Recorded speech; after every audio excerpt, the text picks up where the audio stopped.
Hey guys, Soul Searcher 457 here, and this is going to be the start of a new YouTube series. Yeah, just wanted to really get going. I've recently put up a video about Minecraft, but it didn't quite kick off. So anyway, here's Kerbal Space Program. Yay! Most YouTubers do start off with a clean game, but unfortunately I was a bit of a noob, so I'll be learning along with you. So all I've done so far is get one ship into orbit and fly one to the moon, but it ran out of fuel. So this mission is going to be solely an attempt at a rescue mission for the legendary Jebediah. He's currently stranded on the moon with my Rigel 1. I made a couple of adjustments, but I started off with the stock, as you will see. So this is just me trying to find the ship I used originally to get to the moon, because it was the one I found easiest to use. So I try all the different Rigels with different landers, and eventually I will find the right one, don't you worry. Now, one thing I noticed when I was flying to the moon with the first one was that the problem with it is the upper stage, the actual descent stage for the moon, and the re-entry stage didn't have SAS. And so I found it kind of difficult, being a kind of noob-friendly pilot, that to keep it on the retrograde thruster. I mean, the ship is so small and lightweight that it keeps waving around everywhere. You couldn't hold it on one central point, so the killing the horizontal and the vertical velocity was kind of difficult. But I eventually installed an SAS.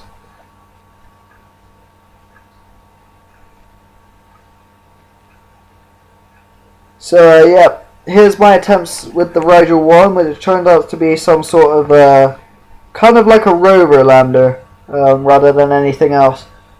I'm afraid that I can't do that. This sort of commentary may have to suffice for a while until I can sort out a different type of recording. Just ignore that that power usage menu. It's kind of annoying. It pops up even when things aren't being used. So here I'm going to try with the Rigel 2. The reason I thought that one may have been the one I used is because I had recently attached solar panels and batteries to it. This is I used the Rigel 2. This was the one I used originally to get Jeb there. And so I thought, well, the capsule is the one I used. That's all good. But the downside was that if I send it there, I'm not going to be able to take it home. So first things first is I choose an SAS system.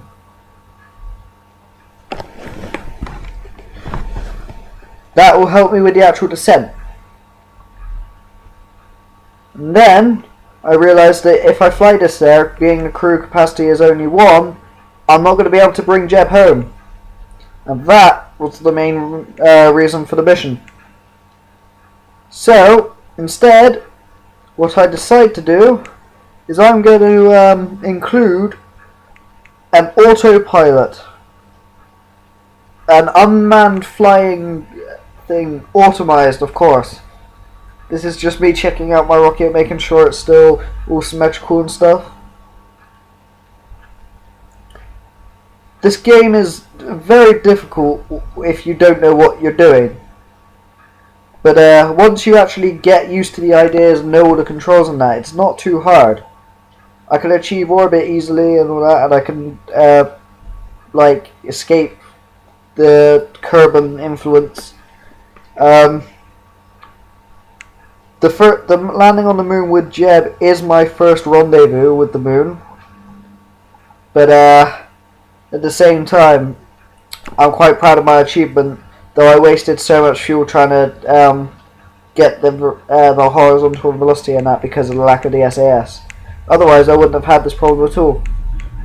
So here's me putting on the unmanned pilot module, choosing whichever one would be lightest. As you see, that one's only 0.04, and I realised it could be anything at all, and I decided to fit it snugly under the parachute because it won't affect drag, and it has no mass. Well, it has negligible mass. I really do enjoy playing Kerbal Space Program. I love physics myself, and I kind of aspire to be an astronaut. Whether it's going to happen is a different story. This is just making sure that the taskbar isn't in the way, so you guys have more of a view of the game. I'm working on getting working out all the kinks. However, I'm using a new recording software, so this is kind of a raw, unedited thing, you know. So the first priority is to make sure that I can get Jeb in and fly him home. So I wait for my rocket to do the little fluctuation thing, which means I can control it and put the throttle up straight away. Just a natural thing. I then make sure Bill goes on an EVA, and as soon as I press let go, he flies out of the side of the rocket and hits the floor. Splat.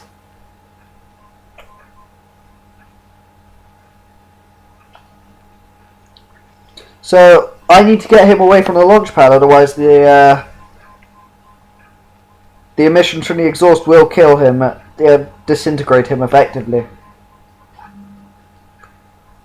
So we jump down just behind the flame bucket there, the launch pad.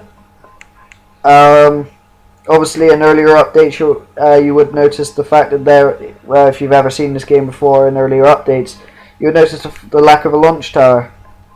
And I know that's old news for all you current gamers, but some people haven't seen this before. So here we go. I decided that the best way to go about this would be to just keep it at 90-degree angles until I reach about 100 kilometers. Then after that, you want to try and get into an equatorial orbit. So you want to arc towards the east or the right hand side of the screen and go to about a 45-degree angle. So I begin a very rather slow cruise to ascent, using the max efficiency for the rocket boosters. Obviously you can't change the thrust or anything, so just waiting for them to burn out, but lowering the thrust of my main engine because of overheating reasons and for fuel efficiency. However, I noticed that my solid rocket boosters aren't going to get me that high, so I again quickly throttle up. That way I can ensure that I'll have the acceleration, the speed, and the height needed to get into the perfect orbit for this lunar transition. So my SRBs are about to burn out, and there we go. And at this point they're just dead weight, so I drop them. Bear in mind I'm only 60 kilometers up and I've used about half of my fuel tank. Risky move keeping it up on full acceleration while they're still overheat, but the only other way to get rid of overheat would be to use a engine coolant, which adds quite a bit of weight to it, as it's kind of it's a bit like fuselage. So anyway, I'm approaching 90 kilometers now, getting ready to make my arc towards an orbit with the rocket shaking a little bit with the G-forces from the atmosphere. So here's 100k, so I turn off my SAS by pressing T and start trying to turn towards 45-degree angle facing east, using SAS as I go to try and make sure that I keep my roll and my yaw the same. I don't want to try and screw this orbit up. I want to get it nice and clean around the equator. So just correcting it, trying to get it a bit closer to the line.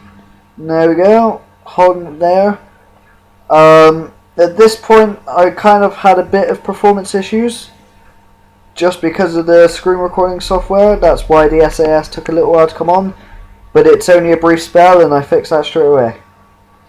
So anyway, we're almost out of fuel, which means that we're going to have to change over to the second stage we've got. We're kind of aiming for about 100 kilometers circular orbit, but of course circular orbits are fairly hard to do. So here's the separation of the first stage. Keeping it all in line and stuff, the 2 Sepratron boosters. This is me just checking my orbital inclination.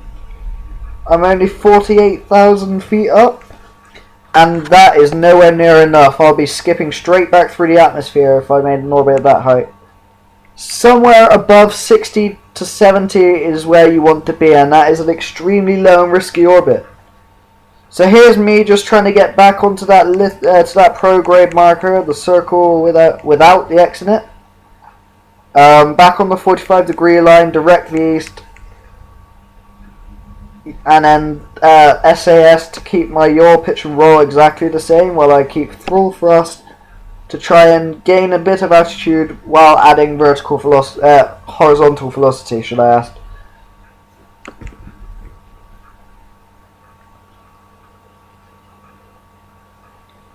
So this is just me burning most of my remaining fuel of this stage, knowing that I only really need this to get to orbit and maybe start performing the lunar transition. But if worse comes to worse, I could always use my landing stage for the fuel. It has enough, especially now I've got the SAS. I can definitely use it to a lot more efficiently. Now you may have noticed that I just turned my Wi-Fi off on my computer. That was because the Wi-Fi had been playing up all night. 1 minute it was on, 1 minute it was off, and things kept popping up. So I did that just to try and get rid of any of the notifications. So yeah, we're reaching about 90,000 kilometers above the surface, and we're still going up, and we're still trying to make our way the whole way around the planet to make a stable orbit. And so I noticed that now it's about time to try and pitch all the way towards the horizon, and so I could work on the actual periaps rather than the apoaps. So of course that's what I'm going to do now.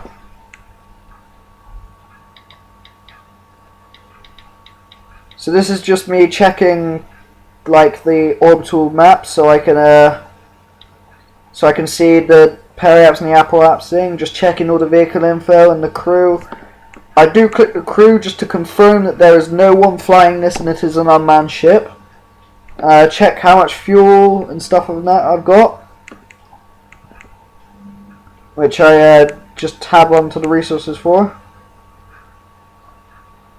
Now, as you may notice, I've got quite a lot of fuel but only a bit of electric charge. No, I've got full electric charge but only a bit of fuel. Now, one thing I didn't count on is the electric charge becoming a bit of a problem later in the flight, but we'll get to that in a bit.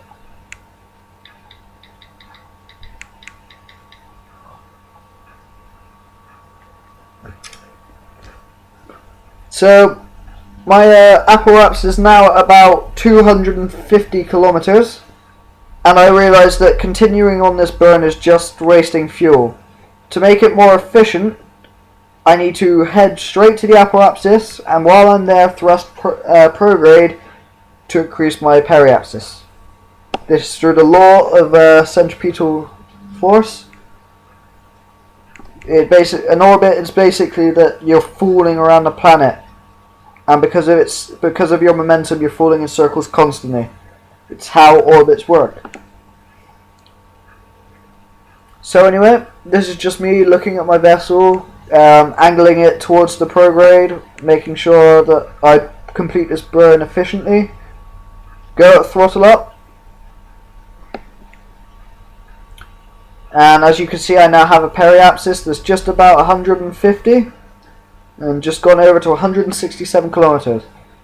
And that will be enough to keep me out of the atmosphere. If I wanted to, that will stay there forever. but I'm afraid this mission is nowhere near done yet. So you could see Minimus back there, but we're looking at the moon, and obviously where we are now, it's not the best position to start thrusting or trying to make it a maneuver node. So I thrust around to the other side of the planet, almost at the periaps, and I want to make a node for a lunar insertion just after the periaps, because it would act, the Kerbal will then act as kind of like a gravity slingshot, giving me extra natural delta V, which basically means that I don't need to use as much fuel. So this is just me setting up the maneuver node, using the green circles to increase the orbit, the blue ones to swivel it round and to make it circular, and the purple ones are used to the purple ones are used simply for one reason, and that's to make it elliptical on or circular, and kind of change the position and the inclination of it around the Kerbal. So as you can see, that I've got an extremely long burn coming up, and not much fuel left. And that could be a big problem, but because we're in space and the spaceship itself is quite stable, we shouldn't have too much of a problem. So anyway, on my nav board I find the little blue marker that shows where I'm going to have to thrust towards for my maneuver node and turn on the SAS. I then have to time accelerate to the point closer to it. Now I should say, you may see that I start my burn early, but I do that for a reason. The reason I do that is because it's the most efficient way to do it is that you start your burn, say you've got a minute burn, you start it 30 seconds before it tells you to, and finish 30 seconds after. It kind of gives you a more reliable position than where you would be if you just did the whole minute straight away. And that may seem stupid, but to any of you old or new players, but it does work. I can tell you that it does work. I did learn a lot of my stuff through YouTubers myself, such as Scott Manley. He was just an awesome Kerbal Space Program guy. He knows so much. He's amazing. I definitely recommend you go check his channel. But anyway, so he was the one that taught me this, and it definitely does work. So as you can see, I'm not even halfway when for my delta V to get into the orbit inclination that I want when my fuel runs out. So I'm just over halfway, and boom, fuel's gone. So I have to eject the nose. I eject the nose fairing and eject that stage, and begin the second part of my burn using my landing stage. The landing stage has a very small amount of fuel. Just pay attention to the electric charge there. I did not notice it dropping, and it does become a huge problem. So I'm picking up enough speed. Accidentally turned SAS off and started going a bit haywire, but it's okay. So I cut off my engines early, and then try and go a bit slower so I can get as close to that marker as I want and as I need to. That just ensures that you're closer to the target that you chose. And as you can see, my marker shifted. So yeah, this is my orbit. Now the problem is now I just got rid of that node, I will not know when I'm going to interact with the moon. So I'm watching the map this whole time. I switched to the map, but first I'm just getting my nav ball pointed on the prograde marker for the actual orbital insertion of the moon. You have to decrease your thrust so you can get into an orbit around it. So that's where I was making a position there just so I knew exactly where I'd have to go. So this is me time accelerating towards the moon now. Notice that if I came back around it was just going to crash. That's because of the orbital inclination that I've chosen. My original plan... sorry about that. My original plan was to just interact with the moon, slow right down, get into a stable orbit, and then come down somewhere near Jebediah. And if I didn't, then I would travel by jetpack that every Kerbal gets and try and fly towards the landing site of this improved lander. One thing I noticed though is for some reason I can't move. I can't throttle up, I can't turn SAS off, I can't move at all. And then I realise I'm out of electric charge. This is the main problem. Seeing as my spaceship is unmanned, it requires electricity to keep the computers running. And that didn't quite work. So I decided to end the flight and just go to the vehicle assembly building, just checking out all my stats here. Turns out I damaged my nose fairing with the engine base of my landing stage. So yeah, this is the vehicle assembly building again, and I realised that I have to add some solar panels just to make sure that I'll have enough electric charge.